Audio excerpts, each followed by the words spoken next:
begin. Yes, the awkward moment is always the beginning. But people are always complaining about how bland Hollywood is today. And personally, I don't think that's entirely true, but you can understand where it comes from.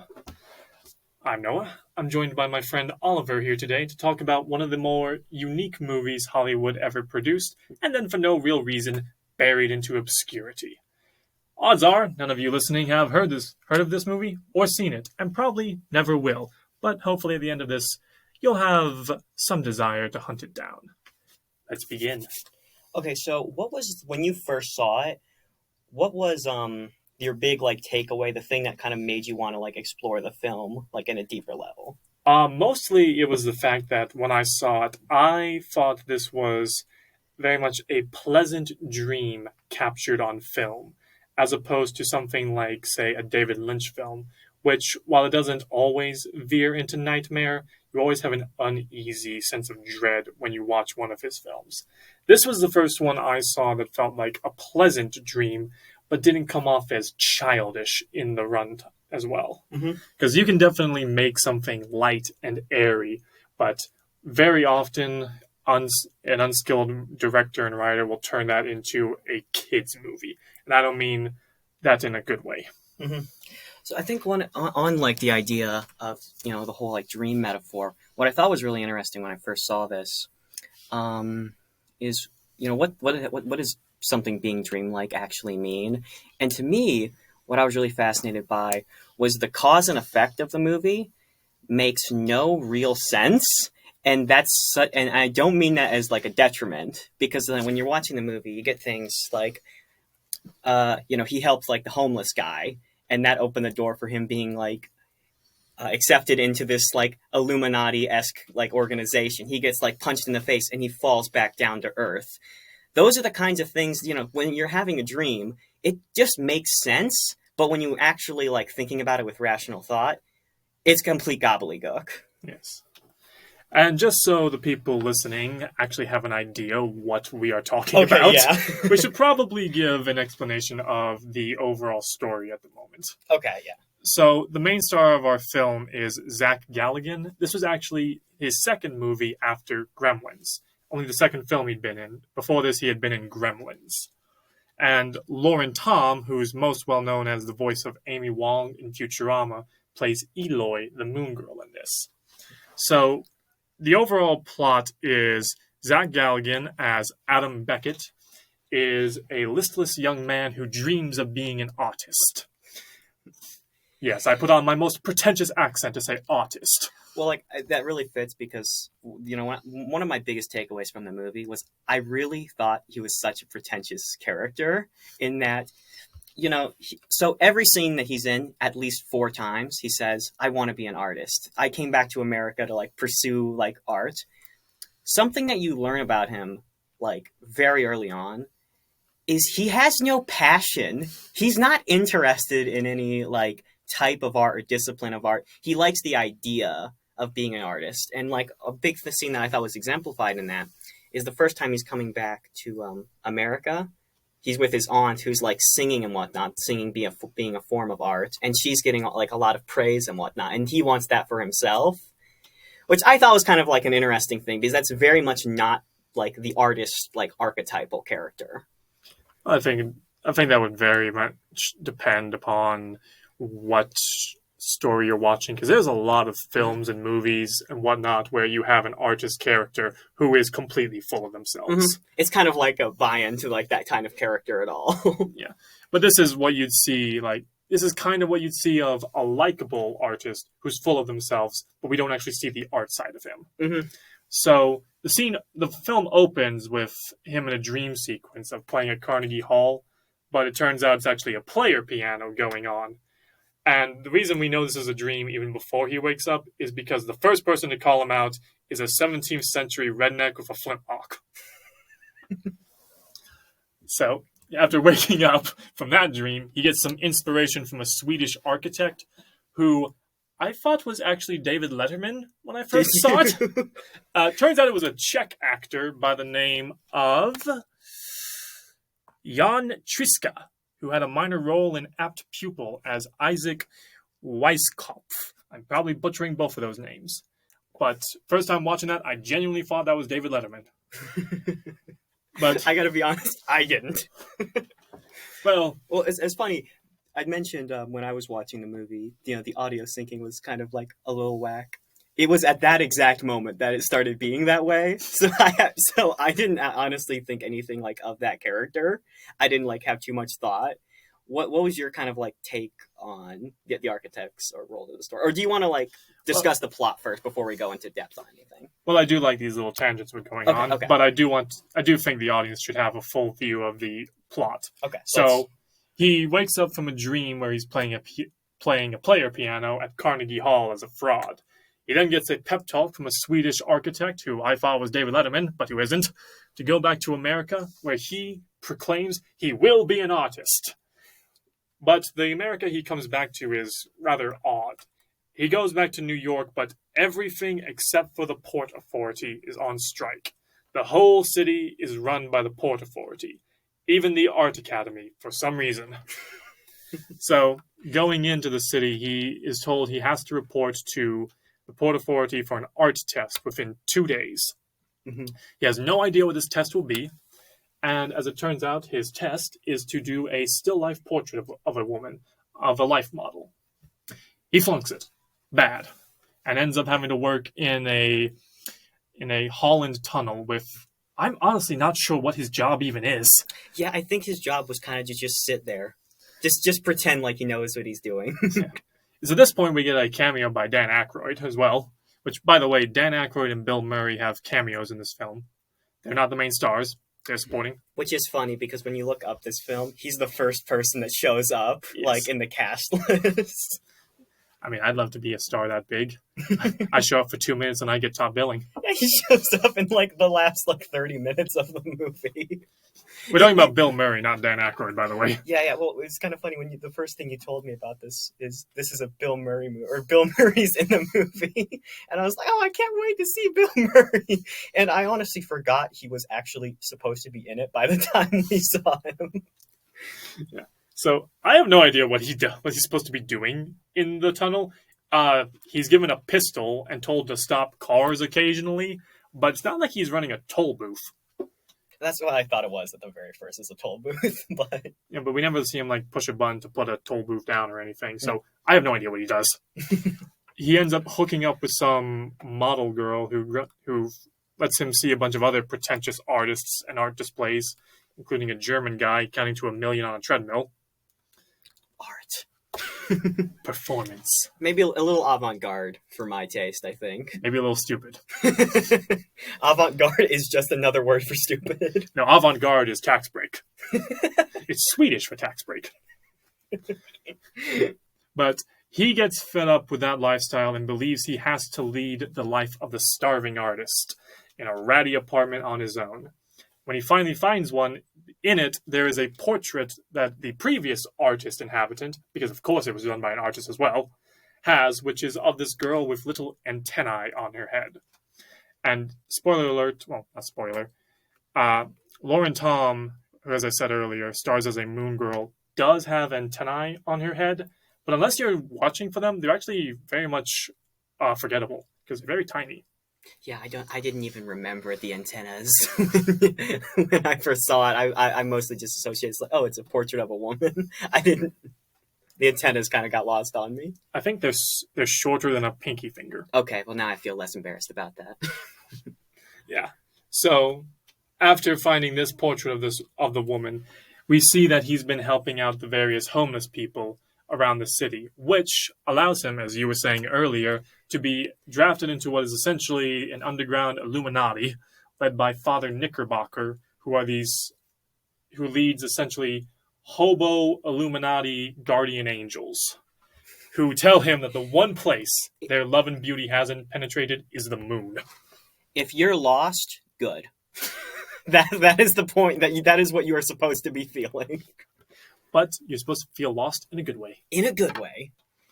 So Father Knickerbocker tells him that love and art have not penetrated the moon, that they are tasking him with leading the way. They then throw him back out on the street with nothing. They So literally tell him, if you tell anyone about what you saw here, no one will believe you.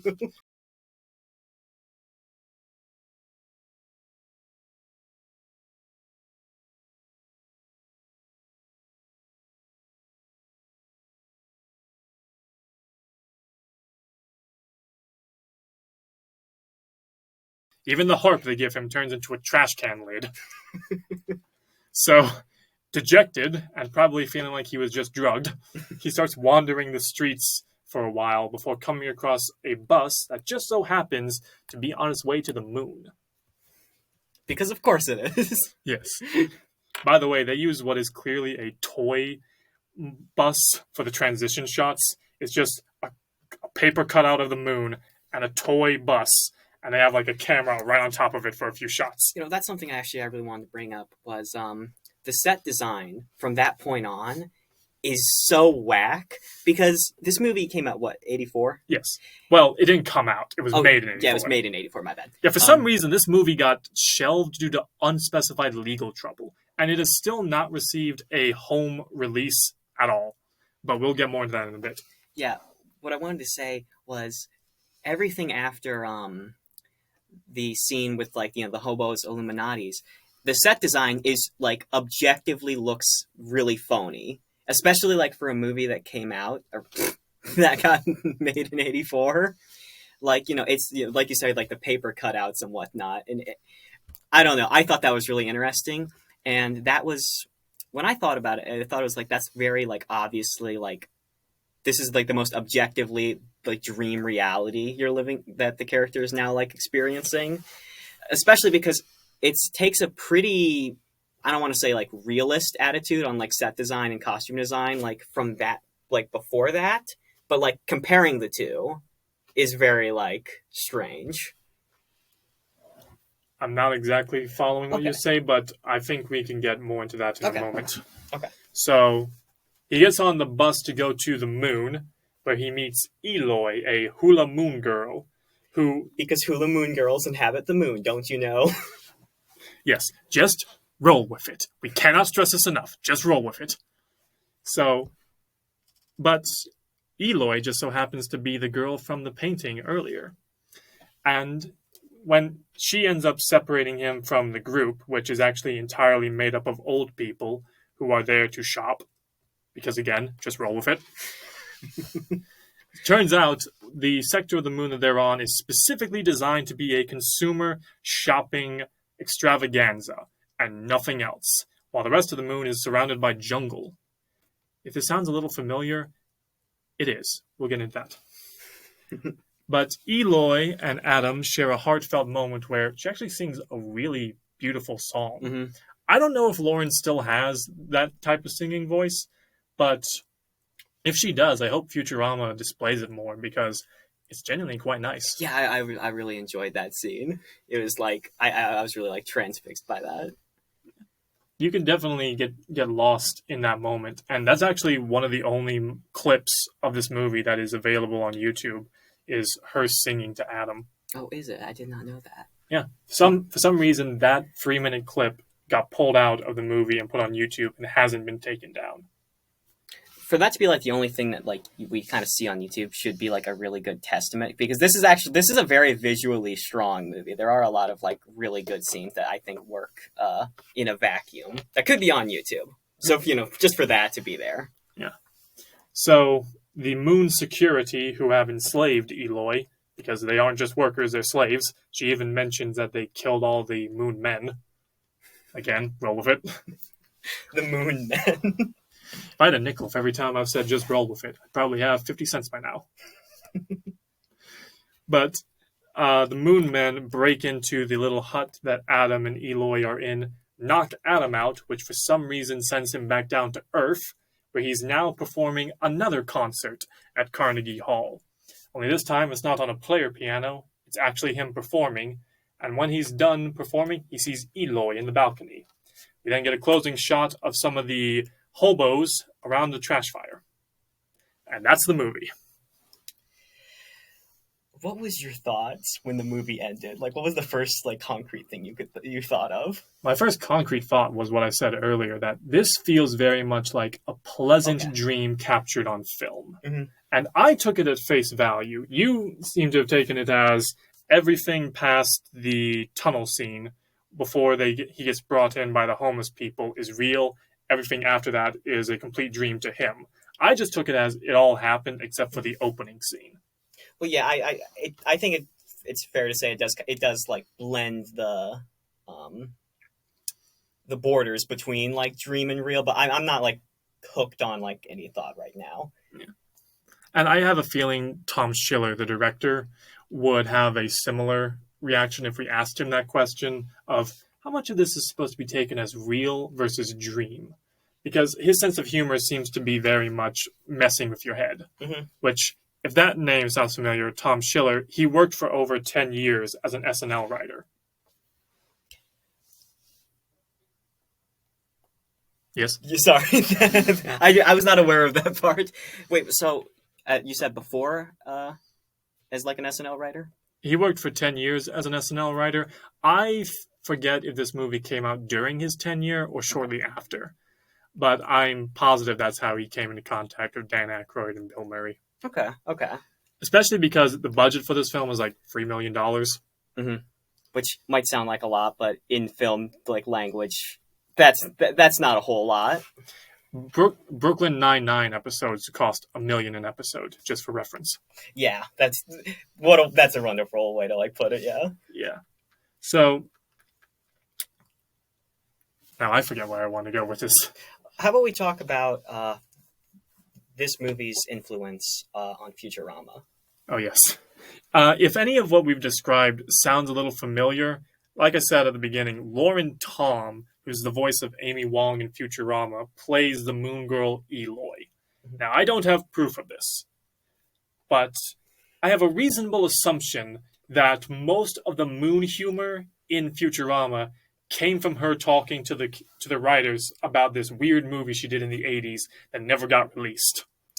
Yeah, I really like when you told me about that. I really saw that because, when we think of like going to the moon in like, especially like in film, it's a very like cinematic, like, they emphasize like the first steps you take. No man has ever been here before. And then in this movie, you step off the bus into the moon. There are hula dancers. People are just here. There's bus boys. Why is Bill Murray here? Why is he so mean? Why is he so mean? But yeah, not only did it influence the moon humor, but probably influenced the hobo humor. Because there's at least some storyline in Futurama, which I've only sporadically watched. I know, put down your pitchforks. Where there's basically kind of semi-magic hobos underneath New York City. Magic hobos is such a... Well, what's your take on that? Because I've been thinking, I've been trying to make sense out of like that whole sequence. Well, before I make sense of it, I like the detail that the lives that we see is very much like the old New York Stock Exchange. Mm-hmm. You've got chalkboards absolutely packed with writing to the point that it just looks like a wall of white chalk and nothing discernible. And you've got pieces of ticker tape falling everywhere. I like that design-wise. I think it was meant to be a spoof on what made New York rich. The fact that the stock exchange and stuff like that and trade like that is what made New York City such a wealthy place. And that, because normally people take it, yes, you'll get wealthy, but it will crush your soul. Mm-hmm. Whereas here, the ticker tape actually represents the souls of people. But I took the magic hobos as a metaphor for guardian angels and as a metaphor for human kindness. As in, we see Adam giving money to these guys sporadically, even though he really doesn't have that much money on his own. He's supported by his family. And in turn, they take him into their hideout to give him more purpose in life. Mm-hmm. So I took it as a metaphor of you get back what you put out. No, I like that a lot. I think one of the reasons I was kind of really convinced about the whole like dichotomy between like what is real and what is like the dream world was because in that scene where he's meeting like the hobo Illuminatis, um, it's complete wish fulfillment. You know, this is everything he's ever wanted to hear in his entire life. He's being compared to like Walt Whitman. He's going to go on a mission. He's going to save the world. He's having his like ego so stroked by that. Whereas like, everything that we see before that is really just playing into the fact that that's what he would want to hear. He's an artist that no one, he tells people he's an artist and people are like, oh, of course you are. Like, who do you think you are kind of attitude. Yeah. I can definitely see it as a metaphor for wish fulfillment as well, especially if you take the perspective of all this is just a dream in his head at this point, which again I think is equally valid to the idea of it being real, because this is a very surreal film. So you're supposed to question what is actually happening versus what's not happening. One more thing I wanted to point out with that scene is the film is mostly in black and white. Oh, yeah. Except for the moon sequence and the sequence with the Illuminati. Yeah. Why do you think they made that creative decision? We're going by your assumption that all that is dream. It's meant to be, I take it as a visual cue that this is in fact a dream. When they're in real life, they live in very drab situations represented by the fact that all you see is in black and white. And the opening dream is in black and white because it's a nightmare, because he's not being genuine in his art. Whereas with the hobos and the moon being in color, I took it as this being a mixture of wish fulfillment and fantastical. The fact that this isn't something that would actually happen in real life, so it looks nothing like real life for these characters. No, I really like that. I think that's pretty much what I was thinking. I was curious. That's kind of basing a lot of like the premises I thought of it's like the dream reality, but with you, your opinion's more based around the idea that everything's kind of there is no like real separation, or there's no like point in separating. Like, from that attitude, what are your thoughts? Well, that kind of gets into a philosophical question of a dream occurs in your head, but it doesn't happen in the outside world. Does that make it real or not? We're about to like, get into our Inception, like tin capping real quick. Yes.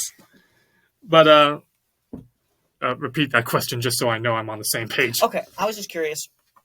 Your general opinion, as I understand it, is the whole film is not necessarily like being separated, as I think it, in like what is like objectively real versus what is objectively like dreamlike.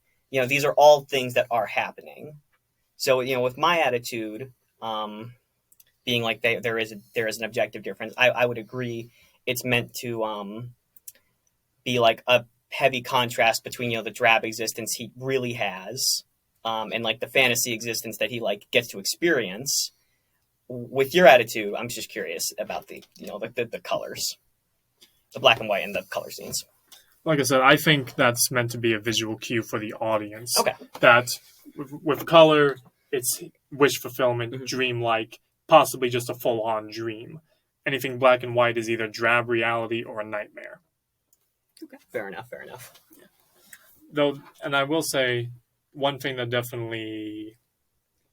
thing that kind of makes it a little hard to say, though, is that with the final shot, with it all being in black and white again, once he's back on Earth, you have not only Eloy, but you have his former artist girlfriend, the German guy on the treadmill, and the Swedish architect all in the audience inexplicably, and all waiting for him. Yet you have the black and white color scheme of the drab reality in the final shot. Which is kind of like, bookended by the fact that the first dream scene, the first scene in the entire movie, is in black and white. And we know it is a dream. And we know it's a dream. And so is, like, the ending, which has, Eloy, who, from this, like, take on the movie, is just, like, a fantasy dream character that he made up. Yeah. And Eloy even says something along the lines of, we only have this one moment to share, so let's make it last forever. Which is such a sappy, hopeless romantic thing to say. And of course, it's coming from the lady, not the man. Of course. Because she pursues him. He only kind of haphazardly finds her. And then like they're having their moment, and then Bill Murray like says the titular line of the movie, "Nothing lasts forever," and then he pushes him back down to earth because of course he does. By the way, the home that Eloy has, the only thing we see in it is a flower pond and a TV, which also has a keyboard for some reason. So there's no furniture, there's no bed, there's no food. Believe it or not, who would have thought the moon would have been pretty lame? That should be a tagline in life. The moon would have been pretty lame. Neil Armstrong, Buzz Aldrin. Yeah, we went there. There was nothing there. It was lame. Yeah, well, what is there to do? I've always wondered that. Like people who actually go to the moon, I think you just kind of like longingly look at Earth, but I think that gets like old. Bragging rights. Bragging right. There we go. That's why you would do it. Just to say, I did it. Suck it. So do you have any other things you wanted to share? I had just a couple little miscellaneous notes. There was a joke in there in the film when he's with his original artist girlfriend, where she's really invested when this shot in a movie pops up, but the screen they're watching on is like 1 inch wide, 1 inch tall.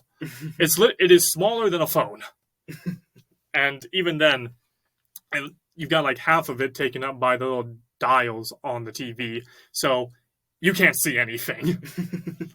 There are just a parental note. There are 2 brief nudity shots in here. One when the artist girlfriend is flipping over, you can briefly see down the blanket, and the life model in question, which was really just used for one cheap joke with his drawing of her. Yeah, I will say, just in the movie's like defense, it's pretty tasteful because you don't actually like all the fun bits are like being blocked by like the character's head like on the screen. I mean, I was not expecting it because when I look on IMDb, it says PG. Yeah, I noticed that. It's kind of like you ever see the Never-Ending Story? Oh yeah, with the Sphinx. The Sphinx with the giant. For those who can't see, which is everybody, he just did the whole hand gesture with boobs. Yeah. And like I said earlier, I thought the Swedish architect was supposed to be David Letterman. No, it's a guy named Jan Triska, who's Czech. Do we know anything about Jan Triska? Well, I mentioned before he had a minor role in Apt Pupil as Isaac Weisskopf, who I think is the Mossad agent who arrests the Nazi. You know more about that than I do. I didn't even recognize, like, I don't know. Apt Pupil is a Stephen King story. Oh, is it? Yeah, it's about a kid who discovers that his neighbor is actually a former SS war criminal. Okay. Okay. That's cool. Yeah. I didn't know about that. That's really interesting. I'll look into that. They made a movie. Wasn't that good. I think it actually has Magneto in it as the Nazi. Not Magneto. Which Wait, is Michael Fassbender? No, the older one. Oh, What's his name? I think, isn't he Gandalf? Ian McKellen? Ian McKellen, yeah. Which is ironic considering Magneto is Jewish. Acting. Yeah. If y'all like this, let us know so that way we can decide whether or not this is worth pursuing into a second episode. I personally think that a film like, say, Cherry 2000 or The Astrologer would be a good follow-up episode, but we're willing to take suggestions.